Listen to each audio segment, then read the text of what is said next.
طالبان کے امیر المومنین ملا عمر اپنے دور کے ولی اللہ بھی تھے۔ ڈچ صحافی نے اپنی کتاب میں ایسی باتوں کا بھی انکشاف کر ڈالا کہ خود طالبان بھی حیران رہ جائیں گے۔ طالبان کے قائد ملا عمر کی شخصیت کے بارے کئی طرح کی آراء پائی جاتی ہیں۔ سوائے طالبان کی اعلیٰ قیادت کے کوئی ان کی شخصیت کے بارے میں نہیں جان پایا۔ وہ پر اسرار شخص کے طور پر پوری دنیا میں سب سے زیادہ مطلوب انسان تھے، جن پر امریکہ خفا تھا۔ ملا عمر نے مدرسہ حقانیہ سے صرف دینی تعلیم حاصل کی تھی۔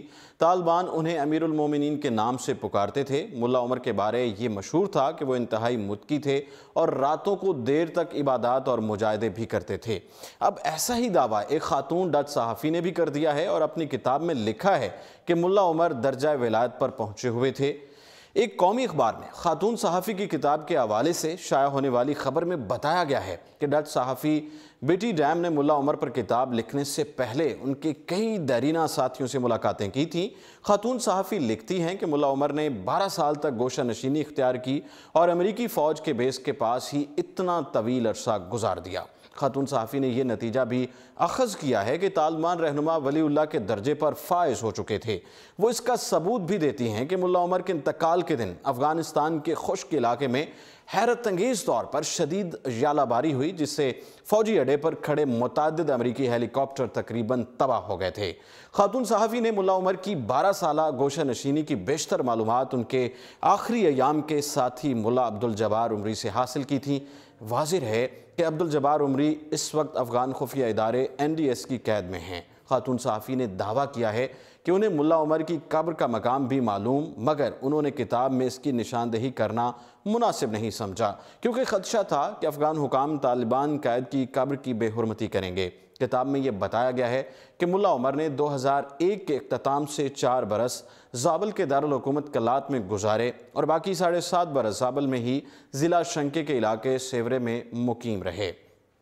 ڈچ صحافی لکھتی ہیں کہ ملا عمر بہت کم بولتے تھے اور جب بولتے تو آواز بہت دھیمی ہوتی۔ ملا عمر تنہا رہ کر عبادت کرنا پسند کرتے، کبھی کبھی وہ خود بھی کھانا بناتے۔ عبدالجبار عمری سے بھی ان کی بات اس وقت ہی ہوتی جب دونوں نماز کے لیے وضو کر رہے ہوتے۔ ڈچ صحافی کے مطابق ملا عمر صرف مہندی اور نسوار کی فرمائش کرتے تھے۔ وہ اپنی سفید ہوتی داڑھی پر باقاعدگی سے مہندی لگاتے۔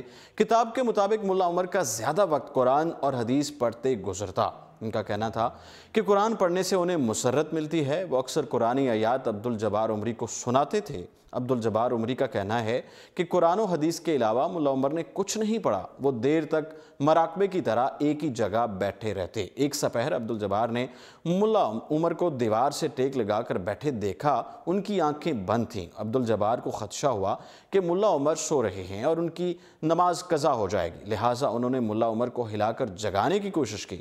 ملا عمر اس پر برہم ہو گئے، تاہم اگلے کھانے پر انہوں نے عبدالجبار عمری سے معذرت کی اور بتایا کہ وہ عبادت کر رہے تھے۔ خاتون صحافی لکھتی ہیں کہ ملا عمر کے دیرینہ ساتھی عبدالجبار عمری کو لگنے لگا کہ ملا عمر ولی کے درجے پر پہنچ گئے ہیں اور انہیں الہام ہوتا ہے۔ بعض اوقات وہ ان الہامات کو تحریری شکل میں لانے کی کوشش بھی کرتے اور اس مقصد کے لیے انہوں نے اپنی الگ زبان ایجاد کی ہوئی تھی۔ اس زبان میں انہوں نے 4 موٹی نوٹ بکس بھر دیں جو ان کے انتقال کے بعد ان کے بیٹے یعقوب کے حوالے کر دی گئی تھیں۔ ڈچ صحافی کے مطابق عبدالجبار عمری اور ان کے 2 ساتھیوں نے رات کے وقت ملا عمر کی تدفین کی تھی۔ ان کو بغیر تابوت ایک بغیر کسی نشانی والی قبر میں سپرد خاک کیا گیا تاکہ ان کی قبر کی شناخت قائم نہ رہے۔ فی الوقت اتنا ہی اور آپ دیکھتے رہیے اردو پوائنٹ۔